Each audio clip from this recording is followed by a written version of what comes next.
नमस्कार, गुलिस्तान न्यूज देख रहे हैं आप। मैं हूं आपके साथ हर्ष भारद्वाज। सुबह के 10:30 बजे हैं। तमाम बड़ी खबरों से आपको अपडेट करने का वक्त आ गया है, लेकिन सबसे पहले एक नजर सुर्खियों पर डालते हैं। आज पुष्कर सिंह धामी की होगी ताजपोशी। मुख्यमंत्री पद की शपथ लेंगे। शाम 5 बजे राजभवन में होगा राजतिलक। पुष्कर सिंह धामी को राज्यपाल दिलाएंगी शपथ।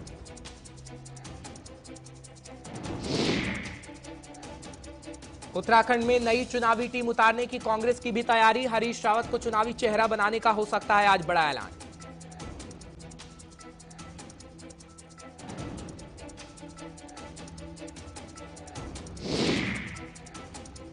और उत्तराखंड में कोरोना के मामले हो रहे हैं बेहद कम। 24 घंटे में मिले 158 नए संक्रमित। प्रशासन कोरोना मामलों पर रख रहा है पूरी नजर।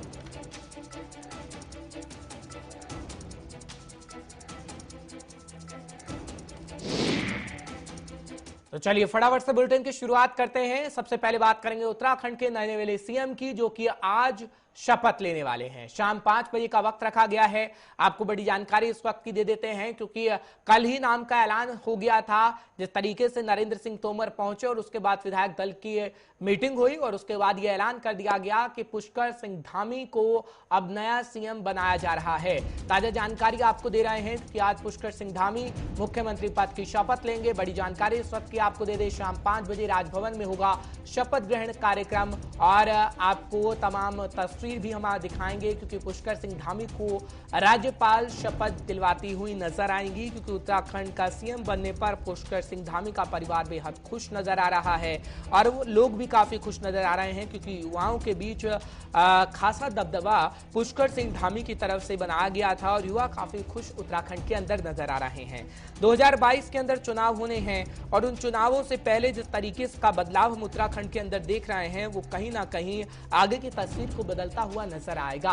और किस तरीके से बीजेपी अपने आप को दोबारा से सत्ता पर काबिज कर पाएगी, ये तो खैर वक्त ही बता पाएगा, क्योंकि सभी पार्टियों की तैयारी है और बीजेपी ने एक बार फिर से चेहरा बदल दिया है, अपना दांव खेल दिया है और जो जाके सटीक बैठेगा या फिर नहीं, ये भी खैर वक्त बता पाएगा। फिलहाल जानकारी आपको दे रहे हैं और आपको सुनवाते हैं, क्योंकि सबसे पहले गुलिस्तान न्यूज की तरफ से ही बातचीत की गई है नए नवेले सीएम से, यानी पुष्कर सिंह धामी से। वो आपको सुनवाते हैं। उत्तराखंड के नवनियुक्त मुख्यमंत्री पुष्कर सिंह धामी हमारे साथ है। इनको आज जिम्मेदारी मिली है। सीमांत क्षेत्र से आते हैं, 2 बार से विधायक हैं।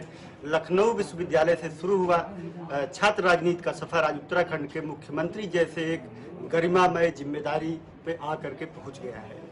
धामी जी ऐसे समय पे इनको जिम्मेदारी मिली है जब 2022 का विधानसभा चुनाव बिल्कुल करीब है। पार्टी ने बहुत सारी अपेक्षाएं धामी जी से की है। तो हम बात करेंगे धामी जी से कि जो पार्टी की अपेक्षाएं हैं, जो चुनौतियां हैं 2022 की, कैसे उस पर विजय पाएंगे। धामी जी, आपका बहुत बहुत स्वागत है। नई जिम्मेदारी आपको मिली है उत्तराखंड के मुख्यमंत्री की, और पार्टी के साथ साथ पूरे प्रदेश की जनता का एक बड़ा जो अपेक्षा होगी वो आपसे सब रखते हैं। तो क्या देखते हैं, सबसे बड़ी प्राथमिकता क्या होगी? सबसे पहले तो मैं आपका धन्यवाद करता हूँ, आपके माध्यम से आपके सभी चैनल को देखने वाले लोगों का सबका मैं धन्यवाद कि मेरे जैसे एक सामान्य परिवार में पैदा हुए एक सैनिक के पुत्र को, एक सिपाही के बेटे को मेरी पार्टी ने उत्तराखंड के मुख्य सेवक के रूप में उत्तराखंड की जनता की सेवा करने का अवसर दिया है। इसके लिए मैं माननीय प्रधानमंत्री जी का, नरेंद्र मोदी जी का, माननीय राष्ट्रीय अध्यक्ष अमित शाह जी का, हमारे राष्ट्रीय अध्यक्ष आदरणीय नड्डा जी का और राष्ट्रीय नेतृत्व का और पूरे प्रदेश के सभी नेतृत्व सहित कार्यकर्ताओं का सबका मैं धन्यवाद करता हूं, उनका आभार व्यक्त करता हूं। और ये भारतीय जनता पार्टी मेरी माँ है और मेरी माँ ने मुझे ऐसे समय में एक काम के लिए चुना है, एक काम दिया है। तो मेरे को जब भी जो भी काम मेरी पार्टी ने, मेरी माँ ने दिया है, उसको मैंने हमेशा प्राणों प्राण से पूरा करने का प्रयास किया है। अब पार्टी ने जो काम मुझे दिया है, मैं कोशिश करूंगा कि उत्तराखंड की जनता की हर संभव जो सेवा हो सकती है वो सेवा करूं। और साथ ही मैं हमेशा ये कहता हूं और कहता रहूंगा कि ये सरकार नहीं, हमारी सरकार आज उत्तराखंड के अंदर नौजवानों के बीच में, बेरोजगारों के बीच में, सीमांत क्षेत्र में रहने वाले लोगों के बीच में, जो समाज के अंतिम छोर में खड़े हुए हैं, उनके बीच में सरकार के रूप में नहीं, उनके साथ उनके साझेदार के रूप में काम करेगी। धामी जी, समय बहुत कम है, 6-7 महीने में विधानसभा चुनाव का महाभारत शुरू हो जाएगा और आपके कंधे पे एक बड़ी जिम्मेदारी है। चुनावी चुनौतियां तो अपनी जगह है ही, पार्टी में भी कुछ गुटबाजी, कुछ पसंद नापसंद, नाखुशी, इस तरह की चीजें हैं। संगठन में भी आपने काम किया है, छात्र जीवन से आपने काम किया है, तो ऐसी चुनौतियों से निपटने की क्या रणनीति रहेगी? देखिए, मैं छात्र जीवन से ही एक संघ का स्वयंसेवक रहा हूँ, विद्यार्थी परिषद का कार्यकर्ता रहा हूँ। लखनऊ विश्वविद्यालय से मैंने पढ़ाई की है और वहीं पर छात्र राजनीति में भी मैं काम करता था। उसके बाद उत्तराखंड के अंदर नौजवान युवाओं के बीच में काम करता था। 2 बार मेरी पार्टी ने मुझे भारतीय जनता युवा मोर्चा के प्रदेश अध्यक्ष के रूप में मौका दिया था। उस दौरान हमने नौजवानों के बीच में, युवाओं के बीच में लगातार काम किया और मैं पार्टी का प्रदेश का उपाध्यक्ष भी था, अभी हूँ।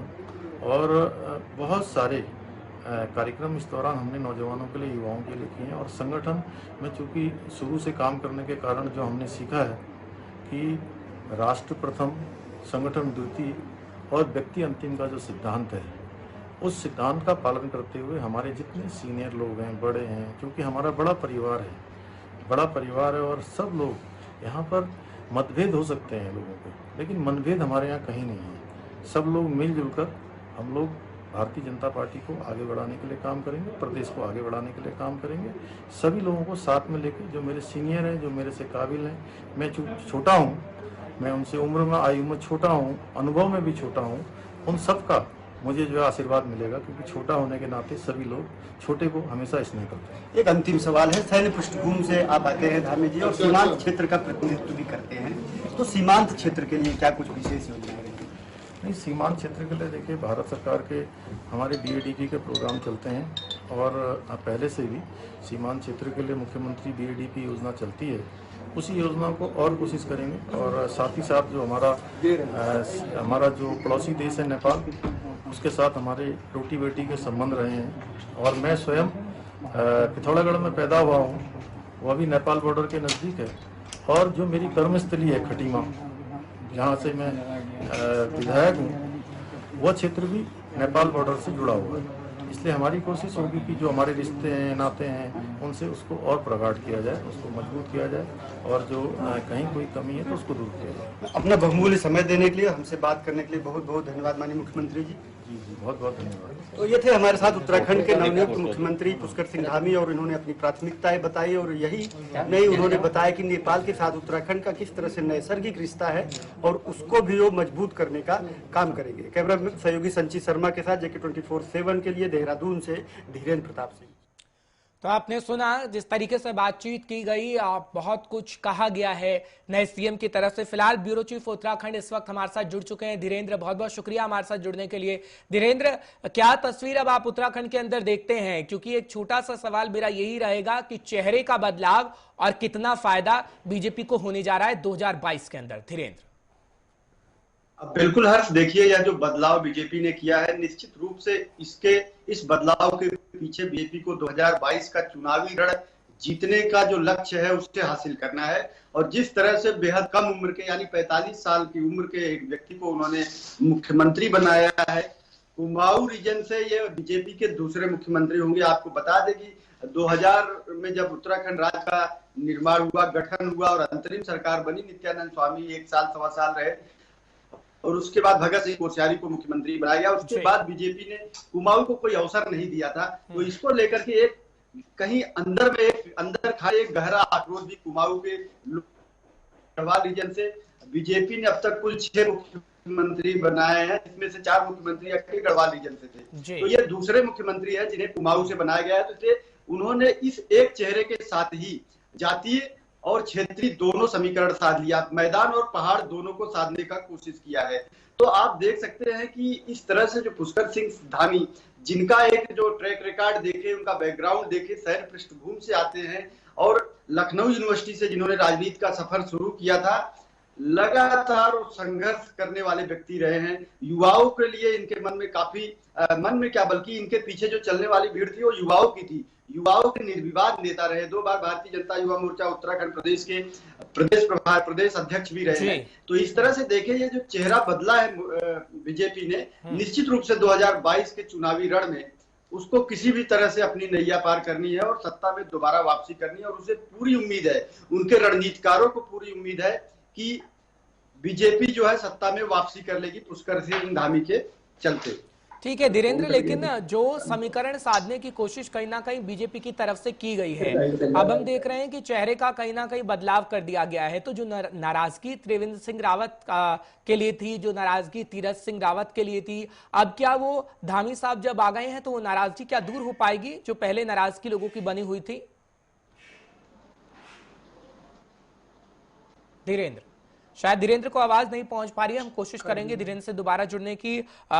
फिलहाल हम आपको बता रहे हैं कि कैसे स्थिति उत्तराखंड के अंदर होगी, क्योंकि तो 2022 के अंदर चुनाव होने हैं और चुनाव से पहले चेहरे का बदलाव बहुत बखूबी आप समझ सकते हैं कि किस तरीके के मायने बीजेपी की तरफ से होंगे, क्योंकि उत्तराखंड के अंदर जब चुनाव होने हैं उससे पहले कुछ ही समय पहले चेहरे में बदलाव कर देना कहीं ना कहीं ये दर्शा रहा है कि कोई भी चूक बीजेपी नहीं करना चाहती है। क्योंकि कांग्रेस की तरफ से लगातार आरोप लगाए जा रहे थे कि कांग्रेस कल्चर अपनाने की कोशिश बीजेपी की तरफ से की जा रही है। एक बार फिर धीरेन्द्र हमारे साथ जुड़ रहे हैं। धीरेन्द्र, क्या मेरी आवाज आपको मिल रही है?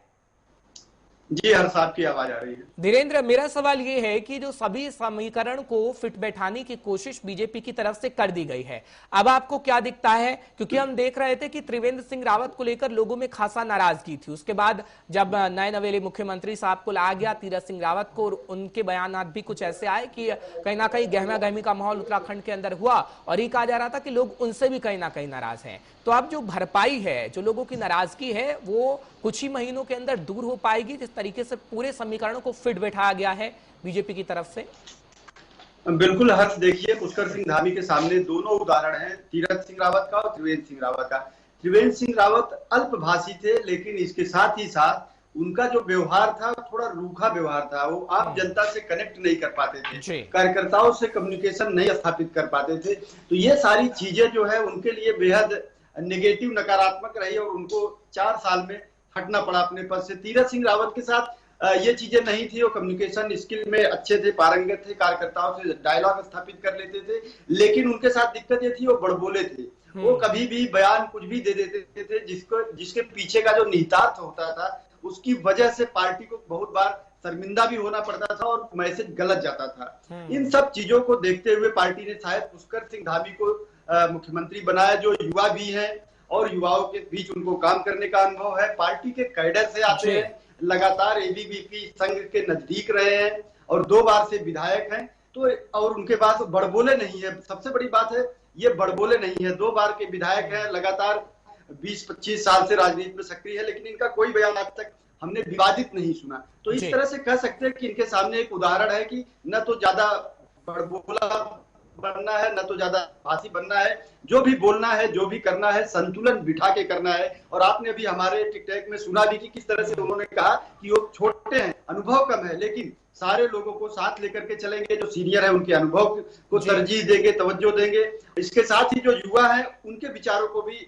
अपने कार्य क्षेत्र में शामिल करेंगे, अपनी योजनाओं में शामिल करेंगे। तो इससे निश्चित रूप से हम देख सकते हैं इनके इस बातचीत से कि उनका जो विजन है वो स्पष्ट है, क्लियर है कि उन्हें क्या करना है, किस तरह से करना है और किसके साथ करना है। प्रधानमंत्री मोदी के उस नारे का भी उन्होंने जिक्र किया, सबका साथ, सबका विकास और सबका विश्वास। तो कह सकते हैं कि आने वाले 5-6 महीने चुनौतीपूर्ण हैं, चुनौती भरे हैं, लेकिन पुष्कर सिंह धामी शायद इस चुनौती से पार पाने में सफल होंगे, क्योंकि वो एक अच्छे संघनिष्ठ व्यक्ति हैं, तमाम चीजों को समझते हैं, राजनीति की जो व्यवहारिक चीजें हैं उसको समझते हैं और सिद्धांत को भी तवज्जो देते हैं। क्योंकि लगातार वो कह रहे हैं राष्ट्रीय स्वयंसेवक संघ के स्वयंसेवक रहे हैं, तो निश्चित रूप से संघ और संगठन को मिला करके चलने वाले मुख्यमंत्री साबित होंगे और आने वाले समय में शायद पार्टी की अपेक्षाओं पर खरे उतरेंगे। चलिए, ये तो खैर वक्त ही बता पाएगा कि खरा उतरा जाएगा या नहीं। बहुत बहुत शुक्रिया धीरेन्द्र, तमाम जानकारी पहुंचाने के लिए, दर्शकों को अपडेट रखने के लिए। फिलहाल बीजेपी की ये चर्चा हम कर रहे हैं क्योंकि अब नया चेहरा सामने आ चुका है और आज सीएम साहब शपथ ग्रहण भी कर लेंगे, जब जनता के बीच जाने की कोशिश की जाएगी और कहीं ना कहीं बताने की भी कोशिश की जाएगी कि उत्तराखंड में बदलाव बीजेपी कर रही है और आगे आने वाले समय में भी करेगी। फिलहाल बात करेंगे कांग्रेस की भी, क्योंकि कांग्रेस ने भी अपनी रणनीति को तैयार कर लिया है। कांग्रेस भी अपना एक ऐसा चेहरा सामने रख रहा है जो बखूबी जाना पहचाना है और आपको जानकारी दे देते हैं कि उत्तराखंड में नई चुनावी टीम उतारने की कांग्रेस की भी तैयारी पूरी हो चुकी है और आपको बड़ी जानकारी इस वक्त की दे रहे हैं। हरीश रावत को चुनावी चेहरा बनाने का ऐलान हो सकता है, जो जानकारी इस वक्त मिल रही है, क्योंकि हरीश रावत पूर्व मुख्यमंत्री रहे हैं उत्तराखंड के और हरीश रावत ने उत्तराखंड की सियासत में लौटने की पूरी की तैयारी कर ली है, यानी पूरी की पूरी तैयारी हो चुकी है और कांग्रेस की तरफ से चुनावी चेहरा बनाने की घोषणा हो सकती है। आज ये कहा जा रहा है कि कांग्रेस बड़ा ऐलान कर सकती है, क्योंकि कल जब बीजेपी की तरफ से चेहरे का ऐलान किया गया तो कई कटाक्ष भी कांग्रेस की तरफ से कहे गए और ये कहा गया कि आपसी कलह कहीं ना कहीं देखने को मिल रही है बीजेपी के अंदर। ये कांग्रेस दरअसल तंज कसती हुई नजर आ रही थी। फिलहाल विशाखा हमारी साथी जुड़ रही हैं उत्तराखंड से, तमाम जानकारी आप तक पहुंचाएंगी कि कांग्रेस के अंदर इस वक्त सिचुएशन क्या बनी है। विशाखा, क्या तैयारी पूरी हो गई है कांग्रेस की? क्योंकि कांग्रेस रणनीति बना रही है और जब हम समीकरण को समझते हैं तो पुष्कर सिंह धामी को उतार दिया है मैदान में बीजेपी ने, जो समीकरण को साध के पूरी तरीके से फिट बैठाया गया है और उत्तराखंड में आगे आने वाले समय में पता लगेगा क्या सत्ता की कुर्सी बीजेपी हासिल करेगी या फिर नहीं। लेकिन हरीश रावत चेहरा बड़ा है, पूर्व मुख्यमंत्री है, ठाकुर चेहरा है, क्या ये चेहरा दोबारा उत्तराखंड के अंदर आएगा, कमाल कर पाएगा? क्या रणनीति कांग्रेस की इस वक्त है विशाखा? जी बिल्कुल हर्ष, जिस तरीके से कांग्रेस की रणनीति फिलहाल नेता प्रतिपक्ष और प्रदेश अध्यक्ष की कुर्सी को लेकर जो खींचातानी हो रही थी और लगभग दो दलों में विधायक खेमा बटा हुआ था। एक खेमा जो हरीश रावत का है, जो अपने आप में कांग्रेस में एक बहुत महत्वपूर्ण जगह रखता है। और अगर बात हम हरीश रावत की करते हैं तो हरीश रावत के कद का नेता ना तो फिलहाल कांग्रेस के पास है, कांग्रेस के पास तो है, लेकिन बीजेपी के पास कांग्रेस में हरीश रावत का जो कद है, उनके कद का नेता कोई दूसरा ना तो कांग्रेस के पास है और ना ही बीजेपी के पास है। और जिस तरीके से ये जो चेहरा है जाहिर तौर पर वो कांग्रेस के लिए भी एक तुरुप का इक्का साबित हो सकता है। जिस तरीके से हम कह सकते हैं कि अगर चुनाव का चेहरा हरीश रावत को बनाया जाता है तो जाहिर तौर पर बीजेपी के लिए कांटे की टक्कर साबित होगी, क्योंकि जिस तरीके से उनकी पैठ है राज्य में वो और उनका जो एक सीनियर नेता के तौर पर उनको जाना जाता है और तमाम जो चीजें उन्होंने मुख्यमंत्री रहते हुए की है वो भी जो आज तक उनके फैसले हैं उनकी जनता के बीच बैठ है। तो जाहिर तौर पर अगर हरीश रावत चेहरा बनते हैं कांग्रेस का, चाहे नेता प्रतिपक्ष का हो, प्रदेश अध्यक्ष का हो या फिर चुनाव के तौर पर अगर कांग्रेस दाव खेलती है हरीश रावत के चेहरे पर, तो जाहिर तौर पर यह बीजेपी के लिए एक बड़ी परेशानी का सबब बन सकता है। और फिलहाल अगर हम रणनीति की बात करें तो जाहिर तौर पर कांग्रेस रणनीति बना रही है। जो विधायक खेमे, जो गुटबाजी हो रखी है विधायक खेमों में, जाहिर तौर पर उसकी वजह से थोड़ी असमंजस की स्थिति कांग्रेस के सामने आ रही है। जिस तरीके से कल हरीश रावत का ट्वीट सामने आया है, उन्होंने कहा है कि जिस बीजेपी के द्वारा की उपचुनाव नहीं हो सकते, यह सफेद झूठ है, इससे बड़ा कोई झूठ नहीं हो सकता, क्योंकि इससे पहले भी सड़क उपचुनाव हुए थे, उसमें मुख्यमंत्री को उतारना चाहिए था। ठीक है, लेकिन ये सभी जो ट्वीट जिस तरीके से वो सक्रिय है, ये इस बात की ये पुख्ता जानकारी देता है कि कहीं ना कहीं वो चुनाव में भी इस तरह से सक्रिय रहेंगे और एक चेहरे के तौर पर सामने आएंगे। ठीक है, लेकिन जब हम सुन रहे थे, जब कल प्रेस कॉन्फ्रेंस की जा रही थी कांग्रेस की तरफ से, क्योंकि देवेंद्र यादव भी थे उसमें और वो कहते हुए नजर आ रहे थे कि सब कुछ ठीक ठाक कांग्रेस के अंदर है। जब प्रेस कॉन्फ्रेंस में उनसे ये सवाल पूछा गया, अगर विशाखा सब कुछ ठीक ठाक है तो नेता प्रतिपक्ष के चुनाव में इतना समय क्यों लग रहा है? क्योंकि हम देख रहे हैं ना, नेता प्रतिपक्ष का लगभग नाम भी फाइनल हो गया है, सिर्फ ऐलान बाकी है। तो क्या रणनीति बनाई जा रही है? क्या चेहरे का बदलाव किया जा सकता है पहले, इस वजह से देरी लग रही है? क्योंकि कांग्रेस अगर अब देरी करेगी तो कहीं ना कहीं बहुत देर हो जाएगी, क्योंकि बीजेपी की तैयारी पूरी है और 2022 का समय बहुत नजदीक है। विशाखा जी बिल्कुल हर्ष, जिस तरीके से नेता प्रतिपक्ष को लेकर पिछले लगभग 10 से 15 दिनों से असमंजस्य की स्थिति जो है वो कांग्रेस में देखने को मिल रही है। उसकी वजह यही है कि दो दल, जो प्रीतम सिंह फिलहाल प्रदेश अध्यक्ष हैं, उनसे ये कहा गया है कि या तो वो प्रदेश अध्यक्ष की कुर्सी छोड़े तब नेता प्रतिपक्ष का चेहरा बने, या अगर नेता प्रतिपक्ष बनना चाहते हैं तो फिर उनको जो प्रदेश अध्यक्ष की कुर्सी है वो छोड़नी पड़ेगी। लेकिन हरीश रावत का खेमा, हरीश रावत के द्वारा ये हमने बात कही गई है, लेकिन दोनों ही जो पद हैं वो कहीं ना कहीं टिकट की दृष्टि से, क्योंकि आने वाले समय में जिस तरीके से टिकटों का जो डिस्ट्रीब्यूशन होगा उसको लेकर अहम है। तो जाहिर तौर पर दोनों नेता अड़े हुए हैं इस बात पर कि किसकी प्रदेश अध्यक्ष भी रहे और नेता प्रतिपक्ष का चेहरा कौन बने। तो ये जो फिलहाल असमंजस्य की स्थिति, असंतुलन की स्थिति कांग्रेस के लिए सामने आ रही है, तो जाहिर तौर पर इसी पे सामने आ रही है कि कहीं ना कहीं आलाकमान भी इस बात में असमंजस में पड़ते हुए दिखाई दे रहे होंगे कि हरीश रावत को जिस तरीके से दरकिनार वो नहीं कर सकते हैं। और उनकी बात फिलहाल यह है कि अगर प्रदेश अध्यक्ष की कुर्सी प्रीतम सिंह छोड़े तब उन्हें नेता प्रतिपक्ष का चेहरा बनाया जाए। तो कहीं ना कहीं जैसे पंजाब में हमें लेकिन उत्तराखंड के इंचार्ज देवेंद्र यादव को बनाया गया है, क्या भूमिका इस वक्त वो निभा रहे हैं? क्योंकि हम देख रहे हैं दिल्ली तक से उत्तराखंड का वो सफर तय कर रहे हैं, उत्तराखंड का इंचार्ज बना दिया गया। और कांग्रेस की जब स्थिति को हम देखते हैं तो बड़ा चेहरा है देवेंद्र यादव, क्योंकि दिल्ली में उन्होंने तकरीबन 3 बार वो विधायक रहे हैं। जो बादली विधानसभा है वहां से वो 3 बार विधायक भी रह चुके हैं। अब क्या उनका चेहरा कमाल कर पाएगा? क्या वो रणनीतिक अच्छे तरीके से बना पाएंगे, खासकर उत्तराखंड के लिए ऐसे समय में जब हरीश रावत पहुंचे हैं पंजाब के अंदर और पंजाब को देख रहे थे? क्योंकि हमने हलचल पंजाब के अंदर काफी देखी, उनको कमान सौंप दी गई। अब क्या उत्तराखंड में वापसी की जानी चाहिए हरीश रावत को? तभी हम कहेंगे कि हाँ, उत्तराखंड वासी खुश होंगे और उन्हें एक चेहरा दिखेगा जिस पर वो खींचे चले आएंगे और कहीं ना कहीं लोगों को आकर्षित किया जाएगा कांग्रेस की तरफ से। जी बिल्कुल हर्ष, जिस तरीके से आपने कहा कि फिलहाल हरीश रावत को जिस तरीके से प्रभारी बनाया गया है कांग्रेस का, उसके बाद जाहिर तौर पर उनकी पंजाब दौरे चलते रहते हैं और यह देश राज्य की जनता भी जानती है कि फिलहाल पंजाब के अंदर जो स्थिति है। लेकिन अगर उत्तराखंड की बात करें और हरीश रावत उत्तराखंड से हैं तो जाहिर तौर पर अगर उन्हें यहाँ की जनता के लिए यहाँ के चुनाव में अगर उतरना है तो पूरी तरीके से पंजाब की राजनीति से दरकिनार होकर यहाँ पर अपनी पैठ वापस से जमानी होगी, क्योंकि 6 महीने फिलहाल चुनाव में है और पूरी तरीके से रणनीति बनाते हुए कांग्रेस को अगर हरीश रावत आगे रखते हैं तो जाहिर तौर पर पंजाब से फिलहाल हटकर उन्हें उत्तराखंड के चुनाव पर ध्यान केंद्रित करना होगा। तभी अगर देवेंद्र यादव की बात करें तो फिलहाल देवेंद्र यादव की भी एक अच्छी छवि उत्तराखंड से निकल कर आती है और कांग्रेस में एक अच्छी बैठ उनकी मानी जाती है। लेकिन हरीश रावत की जब हम बात करते हैं तो फिलहाल उनके सामने कांग्रेस का कोई भी नेता जो उनकी छवि है हरीश रावत से, फिलहाल हरीश रावत से ऊपर की छवि कोई नेता कांग्रेस में। चलिए, बहुत बहुत शुक्रिया विशाखा तमाम जानकारी पहुंचाने के लिए, दर्शकों को अपडेट रखने के लिए कि क्या सिचुएशन कांग्रेस के अंदर भी है। तो ये राजनीति की हमने बात कर ली, लेकिन इसके बीच कोरोना के कहर का जिक्र करना जरूरी है, क्योंकि कोरोना का कहर कम हो रहा है। और जब हम उत्तराखंड का जिक्र करते हैं तो उत्तराखंड में कोरोना के मामले भी कम हो रहे हैं। और जानकारी आपको फटाफट से दे देते हैं, क्योंकि उत्तराखंड में स्वास्थ्य मंत्रालय का जो आंकड़ा कहता है वो 24 घंटे में 158 नए मरीज सामने आए हैं। और आपको जानकारी दे दें कि तकरीबन 187 मरीज ठीक भी हो चुके हैं और 4 मरीजों की मौत हो गई है। और प्रशासन पूरी नजर दरअसल कोरोना के मामलों पर बनाए हुए हैं। धनराज इस वक्त हमारे साथ जुड़ रहे हैं, हमारे संवाददाता, तमाम जानकारी पहुंचाने की आप तक पूरी कोशिश करेंगे।